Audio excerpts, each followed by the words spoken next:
that we are all facing since the war in Ukraine started, and also since the tensions between China and the West have been growing. I have a very good and experienced panel together with us today, with vast experiences in different segments of this story of green transition. So I'm certain that they would be able to answer any or at least most questions that you will have after this introduction. Let me just start with saying that several years after the European Commission created the energy union package, Russian war against Ukraine reshaped not only geopolitical order, but also reshuffled global energy supply chains. And this Russian-European energy decoupling that we are now witnessing represents a huge change for EU's energy and climate policy in general, but above all, energy security of Europe. Geopolitically, European Union faces a major dilemma how to preserve its own model of open and liberalized energy markets, and at the same time to adapt to now new reality, to the harsh world where geopolitics, states, and security considerations not only dictate energy policy, but also very often distort energy markets. The EU also faces another more critical double dilemma: how to reconcile long-term climate goals with short-term supply security and energy independent aspirations. The slow pace of the Balkans' green energy transition is closely connected with the lack of region's energy security and its dependence on imported energy and domestically produced fossil fuels. These opportunity structures have been used by actors like Russia and China to pursue their own economic and political goals in the past in the region. European Union has finally awakened and has been trying to, in a way, counter those external influences with several important decisions in recent couple of years. First decision was to create economic and investment plan for Western Balkans, where green agenda for the region is very important, and it is the attempt to align the region with European Green Deal. And also, European Union has presented energy support package of 1 billion euros for the region to try to mitigate immediate negative consequences of this Ukraine war and dependency of the region on Russian energy. I would like first to ask Mr. George Plevris, who is Senior Policy Advisor in Hellenic Parliament, to maybe start with telling us how Greece has been trying to decrease this dependency on Russia. I understand that about 40% of the natural gas that Greece is using is coming from Russia, so this is a great problem for this country also, although Greece is a member of European Union, unlike countries of Western Balkans. So, Mr. Plevris, please. Okay, good morning. Rough start. My name is George Plevris. I'm a senior policy advisor at the Hellenic Parliament. I also work as an expert on foresight with the presidency of the Greek government. 40% was our dependency. It's not as much. We have diversified since then, and we have changed a bit our energy mix with in lines with the European Union directives, but also with the dynamic and the prospects that Greece has vis-à-vis renewables, alternative source of energy, electricity, and connections with allies. I will close my comments with that. I'm just going to put a bit of perspective when we talk about energy transition and when we talk about that, and from my point of view as a politics advisor, I want to really ask, when we talk about transition in energy, do we really talk about energy? Are we talking about the transition in energy, or are we talking about transition in other aspects, be it economics, the money around it, be it the politics around it, be it the habits, cultural, societal habits that impede the transition itself? So I like to usually go with news that pieces of news and information that can put a context to our discussion today.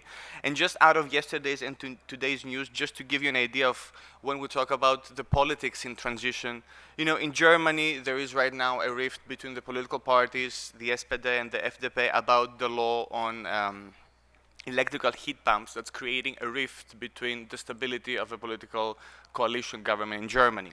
France and Belgium, Macron and the Prime Minister of Belgium called for a break or a pause in EU regulation on climate change.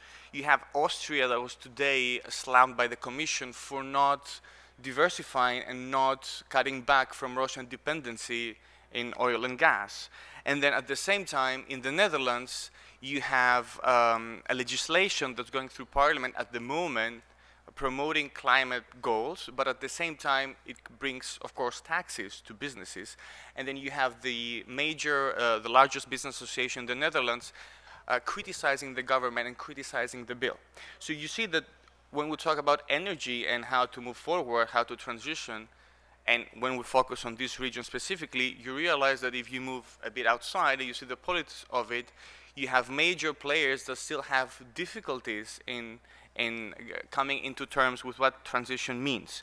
So energy transition by no means is not a linear process. It's not that we will move from coal to hydrogen or gas and then we will rapidly go to renewables, because you have the hard reality that at the moment, technology and innovation are not there to support it.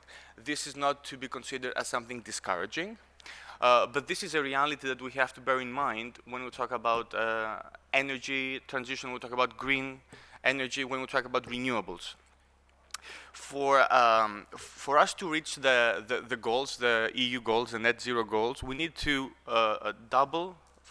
increase 4 times our investments in renewables. The investment that exists today needs to double 4 times.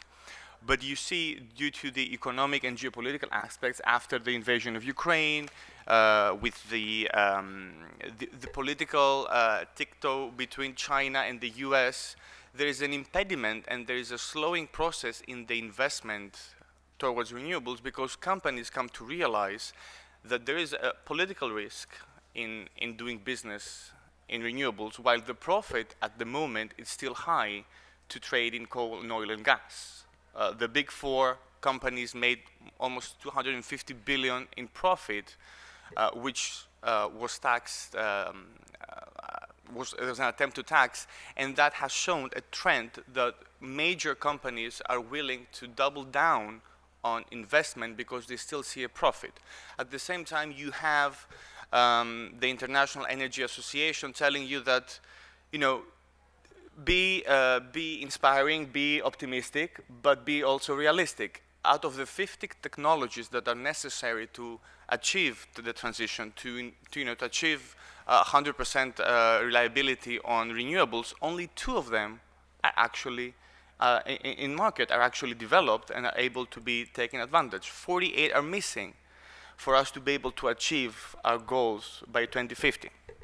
So the point being is, you have to see the process and you have to see the dynamics of the transition in a more grounded, more realistic, and a more strategic way. That's what we have done in Greece in the past years. We had, of course, the invasion in Ukraine and the geopolitical, economical, and energy landscape that it created.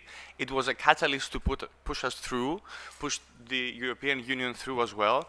But it became a framework for us to realize what are the strong points for Greece, be it the renewables, the sun, trying to create sustainable islands, starting small. So now you have, smart islands that they use alternative source of energy, the sun, the waves, the wind, wind parks, and you try to scale that in a reasonable way without losing, of course, reliability on what actually is needed right now. For example, gas and hydrogen are a big part of it and will still be a big part of the transition towards renewables. I was at a panel for energy a month ago, and we had an expert from the Atlantic Council saying that when the world was transitioning from wood to coal, it still took 20 years. Because you are not there yet. The moment you discover that you can burn coal better than the wood, you're not there. You need some time to make the transition happen. So we are there. We are at a moment where we need to realize that and plan better than just saying that by 2050 we want that, but not being realistic about it. Thank you very much for this great introduction. I would only like to briefly ask you to tell us what are the most important projects that with which you managed to decrease your dependency from Russia. I know about LNG terminal in Alexandroupolis. Of course. And then also interconnector with Bulgaria. Is there anything else? Yes. So we did a lot of we prioritized a lot the LNG, and we did a storage unit in Alexandroupolis as well as in Evithousa. We're expanding, and we are currently expanding the storage units. We also promoting the interconnector in Bulgaria, but also electric connections with Egypt. There is Crete, from where I'm from, by the way, is already connected with an electrical grid from Egypt that will bring electrical power to Crete, to Greece, and then move it back to Europe. We are working, and we're still a believer in the EastMed pipeline, which will connect Israel, Cyprus, Greece, Italy, and create another hub for Europe. And of course, again, as I said, push a lot on the renewables, but not as something that exists, independently, but it's part of a general mix. And we are still working a lot on technology innovation. We are trying to create startups to create the room for the technology to grow, but so far we are moving through concrete phasing out towards renewable energy. Thank you very much. I would like now to ask Kristina Sermuksnite. I hope I got it somewhat right, from Lithuania, who is a European cluster manager leader and working in agro-food sector, to tell us whether Lithuania is facing similar challenges like Greece, and what are priorities in green transition in Lithuania, another member state of European Union. Well, thank you. The pronunciation is perfect. So hello everyone, and thank you for having me today here. It's an honor to be here. And as Mr. George Plevris just mentioned a lot about different situations overall in the member states, I should say, well, Lithuania, talking about geopolitical situation, we were the front runners and are still front runners and main advocates for the independence of the energy, especially from Russia when we are talking. And we probably, even though being a small country, we made huge steps towards the transition of the energy. Of course, we are facing big challenges. It's not that easy to transit. But as for now, for example, well, I personally, my experience is mostly from the agri-food sector. So food, with the geopolitical situation, becomes what we talk about national security, European security question. And for the food, for the farmers, for the food producers, energy is the main thing. It's crucial factor, and to have the independency, we need to go through the different steps. You cannot right away to cut everything, but Lithuania has made huge steps. For example, we have already approved national project in the wind park in the Baltic states. It's going to be huge investors coming up, and we've been big building on solar parks also, and from our even private investor, I know it's going to be a huge project in Italy right now, building 3 big factories, for example, also on the solar panel energy, if talking about that. And for example, we are doing the pilots, like on the hydrogen also, we will try to make pilot projects with the hydrogen and see how it goes with the cars, with the automotive. But these are just the beginning, because the technology is very pricey, and I should agree, it's very important that we should implement technologies, create strong startup ecosystems to bring those to bring the valued innovations into the market, so they would work in the long run. So Lithuania is also very known for the agtech, fintech, govtech. We are working towards that, and in the lasers industry and other biotechnologies. So we are concentrating and investing a lot in building those ecosystems in order to secure energy transition.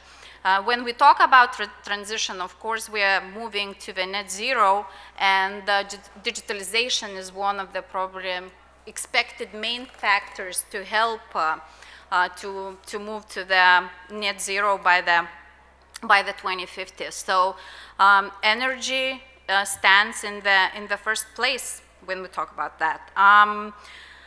Another thing is very important, as I see, as being European Cluster Manager of the Year, I work not only with the agri-food, but I have this cross-sectorial approach. We collaborate a lot with the other sectors and clusters, and the main thing I see that this geopolitical situation brought us new opportunities. And when I talk about new opportunities, that's collaboration. Even today, look, all of us from different countries, we sit together and discuss those very important issues. So what I see, if we want to build economic independency, different innovation ecosystems independency, technology independency, especially when we talk also about the China, I just participated last week with the various meetings in European Commission, and we have had a talk that China, that we started to invest in solar energy a long time ago, and then it stopped. And then China kind of picked up, and now they're kind of running, you know, being a front runner. So for us, it's very important to collaborate on those issues and to try to find the best ways, you know, working together, how to make those major steps for the future independence. Thank you. Just to emphasize one thing, Lithuania, together with 2 other Baltic states, were the first to leave Belt and Road Initiative format of cooperation of China with countries of Central Eastern Europe and Southeast Europe, which was called 16+1 because there were 16 countries. Then Greece joined as the 17th country. But after these, recent geopolitical changes, all 3 Baltic states left this format. Now we have a declaration from Italian government from 7 days ago, although Italy was not part of that format, that they are going to leave Belt and Road Initiative cooperation with China. Romania and Poland also expressed in a way their anxiety or lack of interest to continue with this kind of deep cooperation. So this is another geopolitical aspect that, of course, is influencing energy security of the region as well. Thank you very much, Christina. I will, of course, come back to you later. I would like now to ask Naida Tasso, who works in Energy Community Secretariat in Vienna and who is originally from the region, from Bosnia and Herzegovina. to maybe tell us how is this cooperation going between energy community and the region, bearing in mind that, of course, energy community gathers all countries of EU, but also neighbors of EU, trying to create integrated energy markets. Thank you. Thank you very much, and good afternoon. Greetings on behalf of Energy Community Secretariat. I actually prepared speech for today, but I will not read it because I think we're here for dialogue, and I love what I heard on the first panel and also now from the speakers, so I will try to link that with my intervention. So as you mentioned, we are actually an institution which is supporting our contracting parties, and those are Western Balkan 6, plus Georgia, Moldova, and Ukraine to transpose and implement EU law on their path to joining European Union when it comes to the energy, obviously. At the moment, in one of our contracting parties, as we all know, we have a war, so in Ukraine. And while our colleagues and friends over there are fighting for all of us, I would say, we, on the other hand, need to fight the battle which is happening on the energy sector and the energy crisis which we all have, and to support them by diversifying our portfolio and stop using Russian fuel so much. I will also mention that at the moment in energy community we are transposing and implementing clean energy package, so we are implementing the same package as it is in the European Union. We have adopted 2030 targets for renewable energy, energy efficiency, and greenhouse gas emissions. Now our contracting parties are actively working on the preparation of national energy and climate plans, which will take into consideration those targets and prepare policies and measures to achieve targets by 2030. And as a colleague from Croatia, Mr. Bujanovic mentioned before, we are at the same time supporting our countries to implement the European Green Deal, which is obligatory for the European Union member states. I have to say I disagree a bit when we talk about the technology, because personally I believe technology is there. And technology which is mature enough to use is not utilized enough. So if I may say, until you have a grease in every house solar panel, I think you should not worry about new technologies which will come for sure to support the full decarbonization by 2050. But we have a huge potential in our contracting parties as well, which is not utilized at all. And also I would like to mention what the former member of the presidency of Bosnia and Herzegovina, Mr. Ivanic, said about digital transformation. This is something far away for our contracting parties. You know, we're struggling with the security of supply, with the current situation on the energy sector. The same goes with innovative technologies. He also mentioned that the door of the European Union is kind of open, but not really. But we also have to ask ourselves and our countries if we are really ready to enter the European Union, and if our framework, regulatory, legal framework, but also implementation is in place and ready. At the moment in the region, in Western Balkan 6, we have 10 gigawatts of thermal power plants, and those plants are absolutely not in line with the European emission standards. We don't have a tax for the emissions. Therefore, also maybe to inform you, although I'm sure you know that recently European Commission adopted carbon border adjustment mechanism, which will actually push our countries and industries and impact them hard to move forward to renewables faster. Last but not least, maybe also to mention the cooperation, regional cooperation, and readiness of our countries also to work with the EU member states. As mentioned by a colleague from Romania, Mr. Mitetelu, if I pronounce it well, we also had a really important cooperation between Ukraine, Moldova, and Central Europe when it comes to the synchronization of the power systems, which happened actually last year, just after the war in Ukraine started. So it means that, unfortunately, we needed this kind of push to prove that we are technically ready and can work together with the EU member states. I will stop here and hope we will have a fruitful discussion, and I'm happy to answer any further questions. Thank you very much. Continuing with some of the points that you made, I'm pleased now to welcome Mr. Marko Bislimovski, who is President of the Energy and Water Services Regulatory Commission of North Macedonia. with vast experience. You are already at the helm of that important state institution for 5 years, I understand.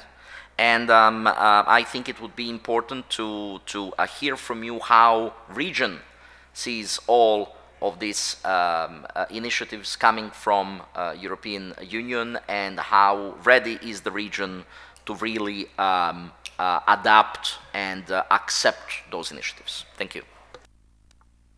First of all, thank you about your invitation and opportunity to discuss about the green energy transition.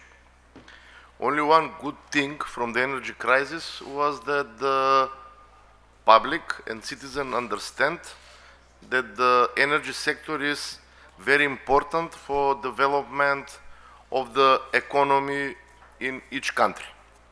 We are coming from this region, Western Balkan, 6 countries, in which still the generated electricity is based on a generation facility built in ex-Yugoslavia.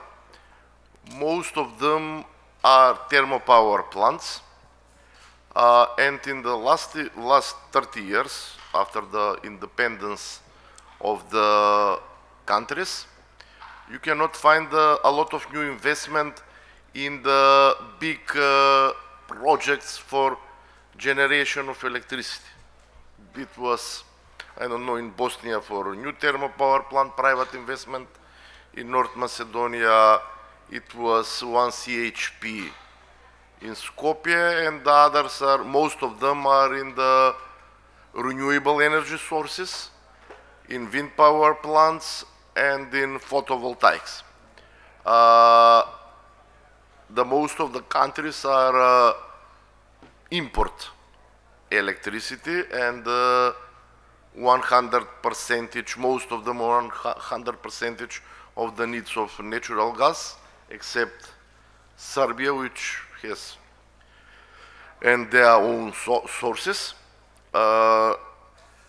But when start the energy crisis, most of the countries implement the third energy package, and from that point of view, we are on the same level as other EU member countries, and we liberalized our markets, and when energy crisis start the problems with the prices.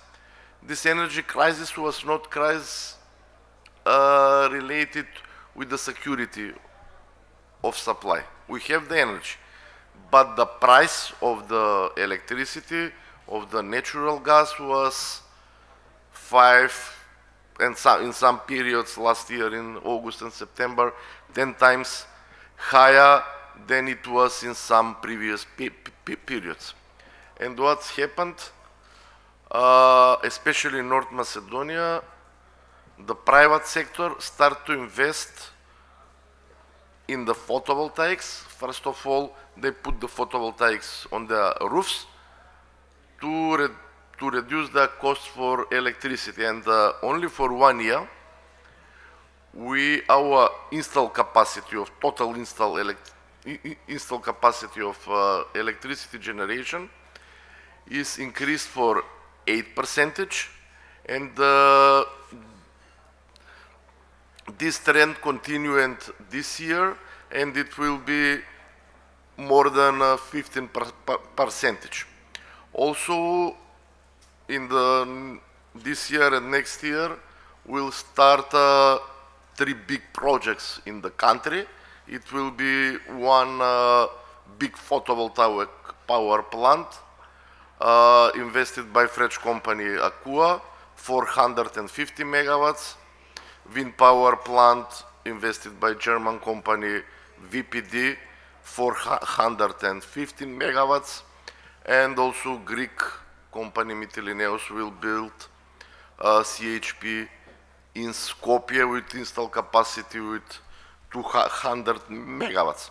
Also in the same time, we now a transmission system operator, there are requests for the new renewable energy sources, most of them photovoltaics, for 8,000 megawatts. In this moment, our installed capacity is 2,000 megawatts, and the request for the connection to the transmission network is four times higher.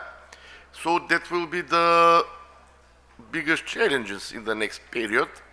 First of all, the networks are not ready to accept that huge investments in the renewables.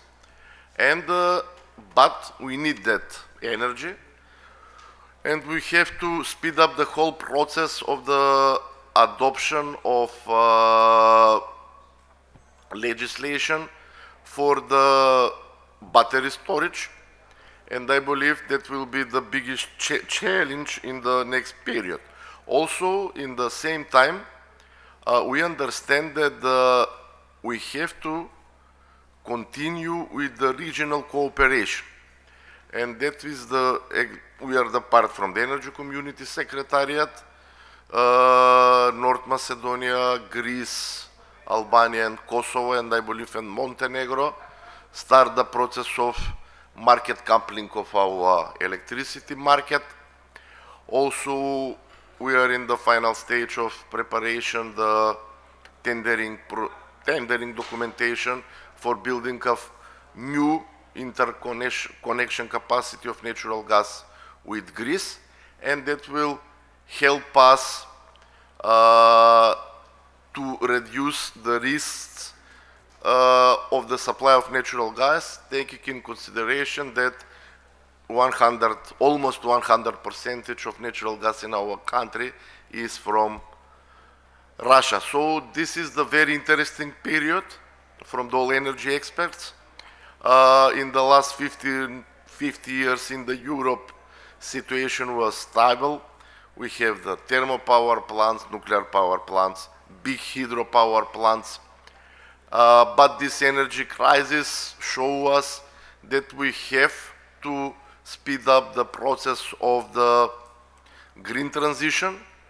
We have to find a very clever solution how to decrease our independence from the other countries out of Europe.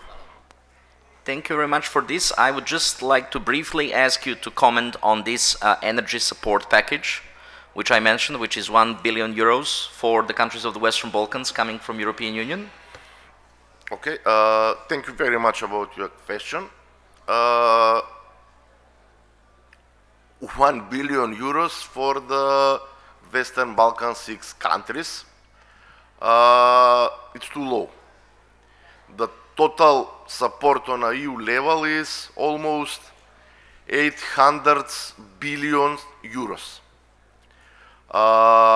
In the last period, almost all countries, and I believe in the next period, and Bosnia and Herzegovina, fully implemented third energy package. When we will start, and other countries already from the region started the negotiation process with EU, I am sure that the shortest negotiation process will be in the energy sector. So we implement everything what EU asks from us. Sometimes that costs a lot because of additional financials. So I believe that EU will dramatically increase that help of our countries. Most of the countries, from the historical reasons, are very close connected with Russia. We have the countries in which we have the different prices of natural gas in the region. For some countries, the price is lower. For enemy countries, is much higher. So I believe that EU will reconsider their decision for help of the countries from the region. Thank you very much for this. One of the countries that is not regarded as an enemy country by Moscow is Serbia. And Serbia is the only country of the region, and indeed of Europe, that still did not introduce economic sanctions towards Russia and still maintains quite close relationship with Putin's regime in Moscow. This is, I believe, a controversial introduction to Lidija Radulović, coming from Serbia, from one of the leading regional think tanks, Belgrade Fund for Political Excellence, and Lidija is closely following regional cooperation in the area of energy and green transition. So could you please tell us how do you see this whole implementation of green agenda in the region, and especially in Serbia, bearing in mind this great geopolitical controversy of the current position of Serbia vis-à-vis Ukraine war? Thank you. Thank you. I will also focus on the Western Balkans region, and because this region is most heavily affected by climate change in Europe, and at the same time, while 93% of citizens of the EU consider climate change to be a serious problem, only around 60% of EU, 60% of the Western Balkan citizens think the same, and that is one of the key barriers for the energy transition of the Western Balkans region, and we need to raise their awareness. And when we are talking about Serbia, energy sector in Serbia and its electricity production relies around 70% on low quality lignite coal, and beside that we have hydro energy around 26% and around 4% coming from the other sources. And when we are talking to the neighborhood countries, Bosnia, and its energy profile is also heavily dependent on fossil fuels. 51% solid fossil fuels, 23 oil products, 3% gas, and 23% biofuels. But the second main issue that is both for Serbia and Bosnia is inefficient use of energy. Measured by indicator of energy intensity of economy, Serbia and Bosnia spend almost 4 times more energy for 1 unit of GDPR than EU average. And I could say that this is a big room for a contribution through innovation because we need to work on energy efficiency in this region. And when it comes to the policies, by signing Sofia Declaration, Western Balkans countries have agreed to develop programs and actions for implementation of the green agenda and low carbon transition. But in Serbia, part of the obligations have been implemented. Several laws have adopted, such as law on climate change, new law on renewable sources, new law on energy efficiency, and revised NDCs. But still, we are waiting for very important policies like National Development Plan, National Energy and Climate Plan, and this is the main issue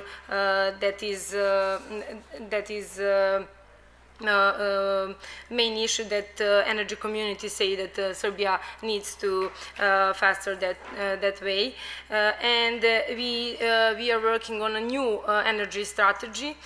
And in the same time, we don't have the coal phase out in Serbia, and we don't have a date of the coal phase out, and that is the main problem because we don't know when we are leave that dirty coal. This is a lot of questions. not just for Serbia, but for the whole region. And I think that we need to answer to them through innovative approach. And we have to work on decentralization and energy storages, and we need new infrastructures and financing that are preconditions for energy transition of this region. And tell us just what is the latest projects that the European Union is funding to decrease dependency of Serbia from import from Russia? We have a few projects in Serbia that are funded by EU, and that the latest that now the EU is focused on hydropower plants in Serbia, and we are now in some kind of agreement with Hungary on hydropower plants, but we will see the next steps.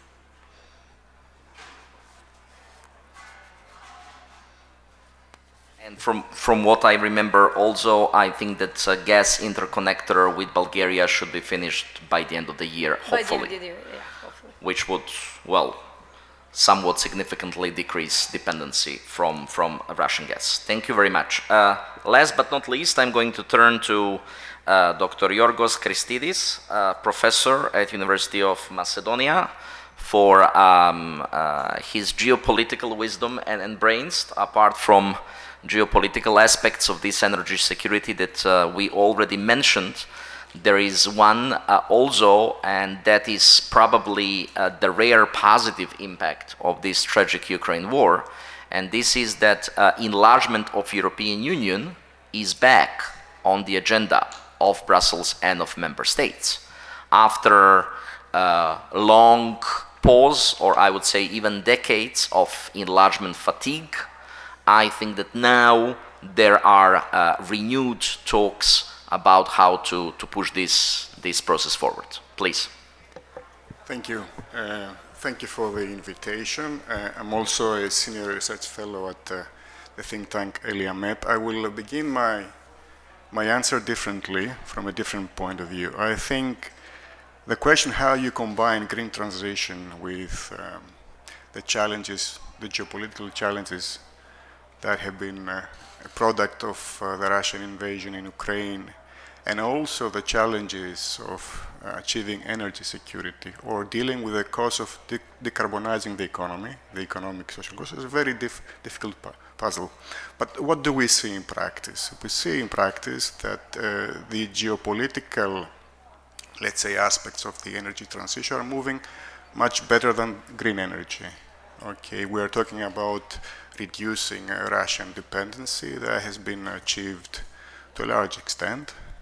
We see countries that are traditionally close to Russia, like Serbia, at least in the energy sector, that have been forced, for example, to stop importing Russian oil that was covering a large part of its needs, of its oil needs.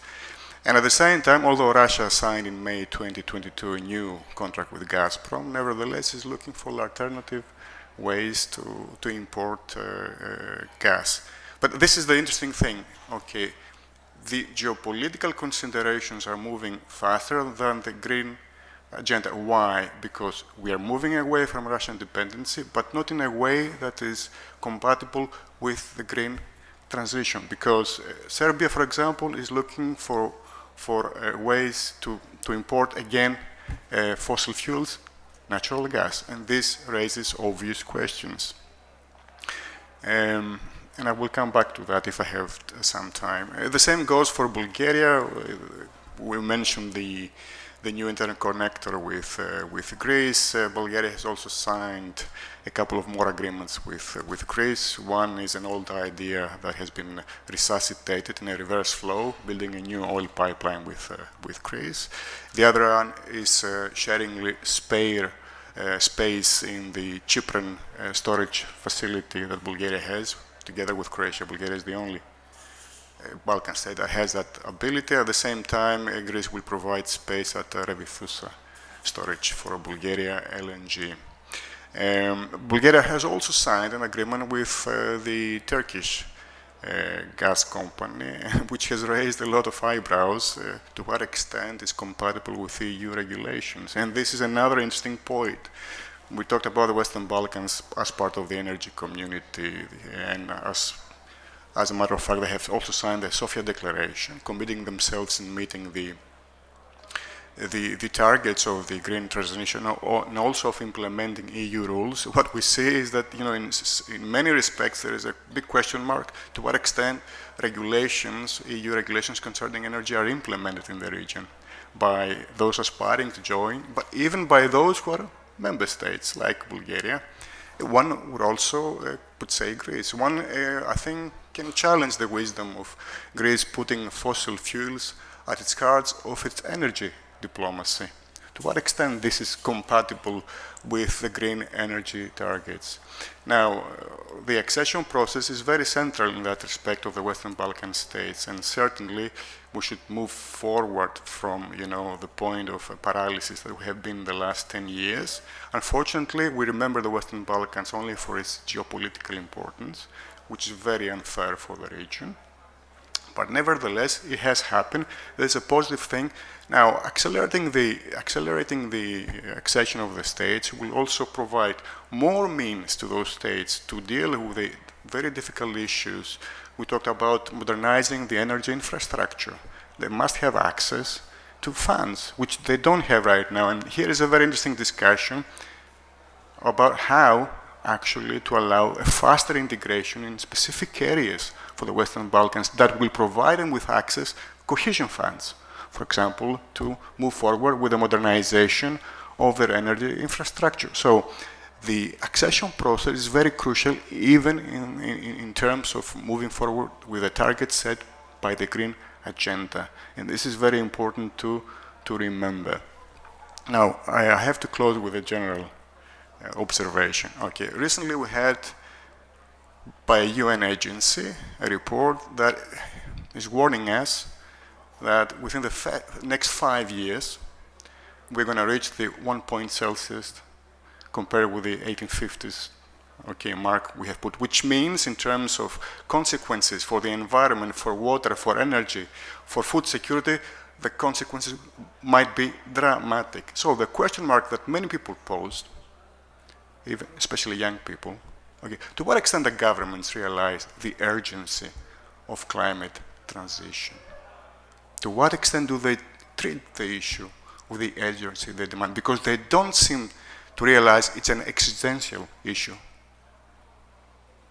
Thank you. Thank you, Professor. And I'm especially grateful that you mentioned a concept of so-called gradual or phased accession or integration of countries of Western Europe into European Union. And this is precisely the concept that is now being discussed below the radar in Brussels. So hopefully this year we are going to have some good news about that. Fingers crossed.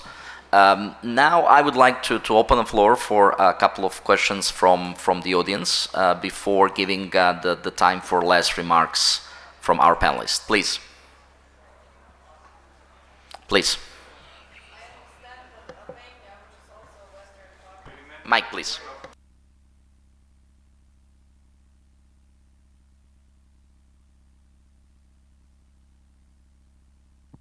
Okay, now I understand that Albania, which is also from the Western Balkan, is pretty good when it comes to renewable energies, right?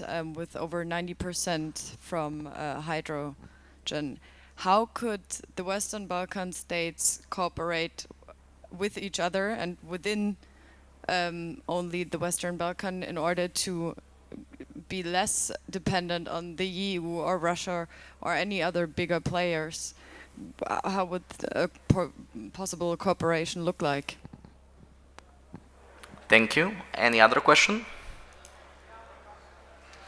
Okay, would Naida, please. I started, you can continue. Just to clarify, so Albania produces around 90% of its electricity from hydropower. However, other sectors such as heating and cooling and transport are absolutely not green, unfortunately, in Albania and other countries as well. And what Albania is at the moment trying to do is to diversify its portfolio for production of electricity. So they had several tenders for big solar and so on. But you're absolutely right that regional collaboration and cooperation is crucial. On the other hand, we have, for example, Kosovo, which produces almost 90% from thermal power plants. And therefore, we see a very important role of the energy community when it comes to the integration of the markets among each other and while they're in the next process when they join the European Union. So we are working on it. Collaboration, I would say, works so far good. Maybe you can correct me and or add on that. But okay, as I mentioned, the process of market coupling of electricity market of Greece, North Macedonia, Albania, and Kosovo is already started. The power exchanges in North Macedonia, in Albania, and together power exchange between Albania and Kosovo already started to work. And the next step is market coupling between all countries, and that process will continue. And Montenegro will participate. After that, it will continue with the market coupling with Bulgaria. In the region, we have the coordination auction office situated in Podgorica, where the interconnection capacities from the countries from the region which participate in this office is divided, and there is no need for electricity between Kosovo and Albania to ask the both operators. We have the central point in Podgorica, and we are building the new interconnections between the countries. So in some period between 5 and 10 years, we will be part from one pan-European electricity and natural gas market. So that means that our prices will be in some countries decreased, in some countries increased, but that's how the regions functioned. Thank you. Naida, how optimistic are you that this is going to really happen? Well, I have to be optimistic. But I would like also just to say, I mean, there's so many announcements about renewable projects, and we heard from North Macedonia and other countries, hundreds and hundreds of megawatts. However, at the moment, in Western Balkans, together with small hydro, we have only 1.5 gigawatt of renewables installed. Energy Community did a study about the flexibility of the networks to absorb additional variable renewables, and it's proven that there is a capacity for at least 2-3 times more renewables, but our transmission system operators are already concerned. So we are already in advance concerned what happens when we have all these capacities, but let's focus on the implementation. You also mentioned the power exchanges. This have been one of the biggest issues when it comes to renewables in the region, non-existence of day-ahead and intraday markets. We are trying to follow European Union. As mentioned before, we are transposing clean energy package. We are introducing market-based support scheme, so moving from administratively set feed-in tariffs, but it's difficult to do so if you don't have markets.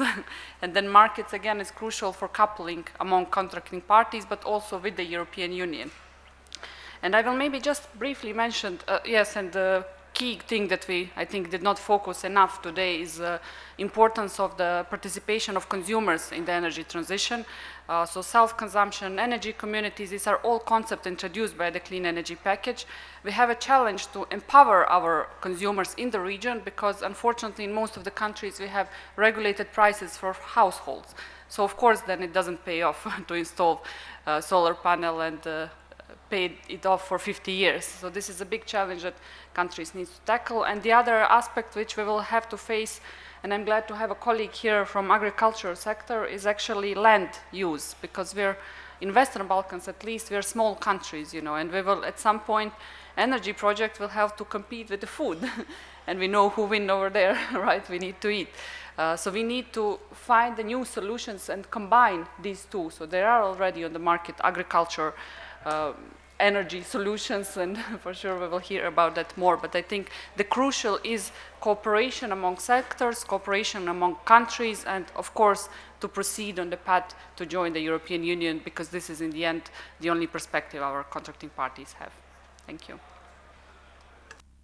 Many thanks for mentioning those two important aspects. I would like now to ask the rest of our panelists simply to give their closing remarks very briefly. If you have some points after everything we heard, please do. Christina. Yeah, well, we started with the idea of twin transition, digitalization and Green Deal goals, and now we are facing triple transition, actually, adding energy transition, which is not very easy, as we heard from all the colleagues. And some sectors probably will transit in more easy ways, some gonna be facing the challenges, and I really like that it was mentioned about Balkans, but I think it's relevant to all of the member states also. Funding is crucial, so from the government should be, without no funding at all, it's probably close to the impossible, you know, to make the energy transitions. And for myself, coming from European Digital Innovation Hub, in Lithuania, this is a brand new network which was just approved by European Commission, European Digital Innovation Hubs, which mainly focuses on implementing technologies and digital technologies in various sectors. So my European Digital Innovation Hub concentrates on agri-food and energy sustainability and transition towards that. And it's very good that Naida mentioned about that, for example, land use, why I still think it's very crucial to invest into technologies, even though that exist, to make them innovative, because it is actually a problem. For example, if you have fertile soil and you're using solar panels, that means you are kind of giving for the energy the first step. But already in Lithuania, as I said, we've been working a lot with the innovations in the solar energies, and for example, you can already make panels that won't be competing for the land. They're putting on the higher levels, so the farmers can still, you know, work on their farm. Or even closer, another thing is, for example, you can have solar panels that are suitable for some plants to grow, so they would let in certain light of the for the plants which are used, and actually hide them from too much of the sun. So this is again very important and crucial to continue to invest into the startups and improve the existing even technologies. And of course we still are facing many things. Even with the renewable energy, we need to remember circular economy, which we are investing a lot to. So renewable energy cannot be competing with climate transition. It needs to be adjusted in a way so it would to sustain. For example, it's still unclear what to do with the wind parks, the wings from the wind parks, and again, there is not such good technology to recycle those. So still many challenges are being faced, and only, again, I can say only people make the change, the main transition. It's not, it's the main thing, and how you gather those bright minds or bright people, I think, through such dialogues that we are having today, and just let's hope we're gonna make this transition easy. Thank you. George, please. Thank you. Well, I want to echo what Christina said. She actually gave me a lot of food for thought. It's very important, the funding and the commitment and the innovation. And we see in 2022 investment in renewable was spiked a lot in part of the geopolitics in the energy crisis after Ukraine, but also based on the needs to move forward and to address the goals. The European Commission itself also is providing a framework additionally. So there is a decision at the EU level that the RRF funds that have not been spent so far for the pandemic, they'll be able to be repurposed and reused to push for innovation on green energy and renewables. The reality nonetheless remains that the cooperation should take place in a more how to say, creative way. So for example, solar panels, as you mentioned, the reality is that many solar panels just do not have or do not offer yet the capacity to support or to be incorporated in a grid. In Cyprus, a couple of years ago, you had legislation that promoted them, and then there was an attempt to do it, but the reality is that the grid itself could not support it. So you need to also move in parallel to upgrading your grid, your electricity grid, and so forth. There are solutions, there are smaller scales that you can work with in parallel, and at the same time you have in northern countries, in Europe, in the Nordic countries, you have communities, energy communities. So you have small cities, small villages that they use solar panels, they use forms of renewable to create a sharing of energy that in essence, if you take it from there to here and then you scale it up, it takes a load off of the main grid and it gives back and it pushes for innovation.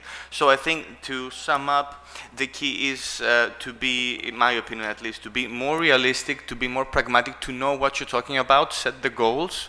Last year in Egypt, the COP26, we moved from mitigation to adaptation. This should be climate change, this should be in our minds. We cannot just say in 5 years we want to do this, can we actually do it?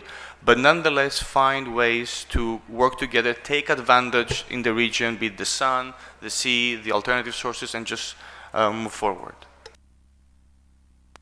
Thank you. Lydia, please. Thank you. I agree with the others that we need finance, but firstly, we all have to remove all fossil fuels subsidies, and then we have to set up regional energy efficiency platform to build hydro storage power plants and to introduce green roof standards in the region, and then to boost research and development in the energy sector. And this will help us all to implement energy transition in the region on the right way. Thank you. And Professor, again at the end. Yes, we certainly need a much more radical change of a mindset of the governments, given the gravity of the challenges we face. We don't see this happening. I'll give you a very brief example. The area of Stara Zagora in Bulgaria as coal plants is very central to the economy, and although we have existing EU funds in facilitating the transition away from the coal plants, the political parties and the government, even the president, is resisting the efforts for decarbonization. Well, that's not very optimistic, is it? Thank you very much. My name is Jovan Ratkovic. I'm Senior Fellow of Agora Strategy Institute in Brussels, and it was my distinct pleasure for these 75 minutes to be moderating such a knowledgeable panel. Thank you very much for listening to us.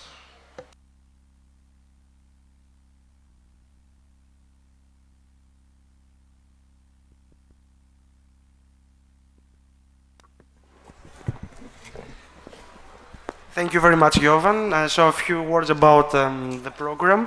We will have here a working lunch with Marinos Giannopoulos, who is the CEO of Enterprise Greece, the Ministry of Foreign Affairs, and we'll continue then at 4 p.m. with our next session on cross-border investments, and then cybersecurity and disinformation. For your information, we will finish around 7:30, and then we have arranged for all our speakers a cocktail and a very nice dinner in the Museum of Modern Art, Momus, which is in the premises of this building, and we will go then directly for drinks and more relaxed environment there. But for the moment, we can serve ourselves and continue with Mr. Yiannopoulos. Thank you.